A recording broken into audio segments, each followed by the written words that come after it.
COVID-19 still taking lives in the tri-state. The Green River District Health Department says 4 deaths were reported last week, 3 in Ohio County, 1 in McLean. Their families joined hundreds of others in the tri-state mourning the loss of lives from the virus. And tonight in Owensboro, some of those families and friends finally got a chance to come together to share stories, remember, and grieve. Eyewitness News' Ryan Witry was there and has more. Ryan.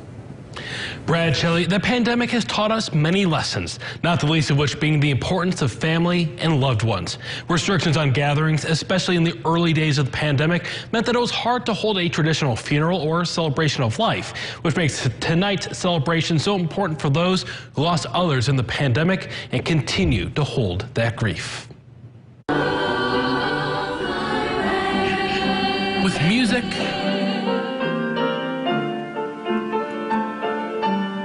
prayer, have the opportunity to be saved. Church said amen. Amen. A video visit from the governor. I see that compassion and love today in this community. It makes me incredibly proud to be a Kentuckian and to be your governor. And poetry. I lost my very own dad to COVID, and I'd like to read a poem in his memory. Families at the River Park Center found common ground in their grief to honor those they have lost. It's good to know other people are going through the same things we are.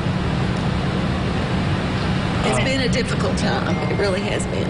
But it's also hard to see other people, that have to go through the same things that we have. The celebration of life arrived in downtown Owensboro almost 3 years after COVID-19 dramatically changed lives around the world and prevented families from properly coming together to grieve. They're hurting and they need this, and just like our speaker said, they need to be together with other people who have had a similar thing to happen. So I think that helps the healing as well. Some families say they wanted to come out and keep a beloved father and husband's name alive.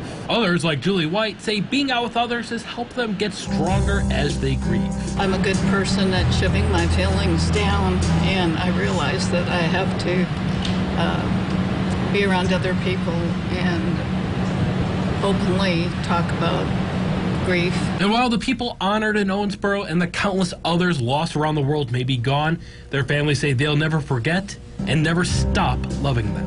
Just to say I love you. And we miss you. And we're just trying to live life the way he would want us to.